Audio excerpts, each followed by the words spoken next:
Am 27. April 1961. On April 27, 1961, John F. Kennedy gave an extraordinary speech in New York to the most important newspaper publishers about a great threat. He spoke about the serious danger that an announced need for increased security will be used to extend its meaning to the limits of official censorship and secrecy, and this because of a monolithic, meaning unified and ruthless conspiracy, which is being opposed all over the world. He asked the newspapers to alert the American people and to inform them about everything without restriction. You've probably never heard of this speech, despite having read anything about it in the mainstream press. The content of this speech was so highly explosive that it most likely set the course for Kennedy's deadly fate on November 22, 1963 in Dallas. Listen now to Kennedy's speech, which might have caused his fate and which has not lost any of its explosiveness and timelessness. The very word secrecy is repugnant in a free and open society, and we are, as a people, inherently and historically opposed to secret societies, to secret oaths, and to secret proceedings. We decided long ago that the dangers of excessive and unwarranted concealment of pertinent facts far outweighed the dangers which are cited to justify it. Even today, there is little value in ensuring the survival of our nation if our traditions do not survive with it. And there is very grave danger that an announced need for increased security will be seized upon by those anxious to expand its meaning to the very limits of official censorship and concealment. That I do not intend to permit to the extent that it's in my control. And no official of my administration, whether his rank is high or low, civilian or military, should interpret my words here tonight as an excuse to censor the news, to stifle dissent, to cover up our mistakes, or to withhold from the press and the public the facts they deserve to know. But I do ask every publisher, every editor, and every newsman in the nation to re-examine his own standards and to recognize the nature of our country's peril. It requires a change in outlook, a change in tactics, a change in missions by the government, by the people, by every businessman or labor leader, and by every newspaper.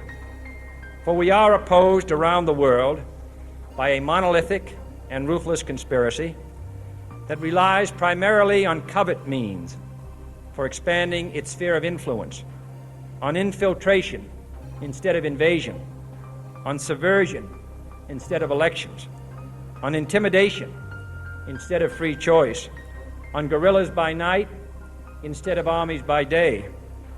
It is a system which has conscripted vast human and material resources into the building of a tightly knit, highly efficient machine that combines military, diplomatic, intelligence, economic, scientific, and political operations.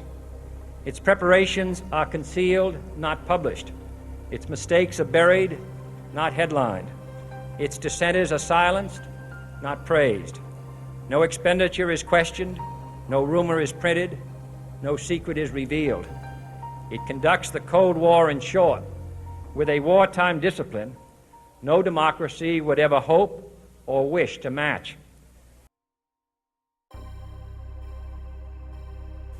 I am not asking your newspapers to support an administration, but I am asking your help in the tremendous task of informing and alerting the American people.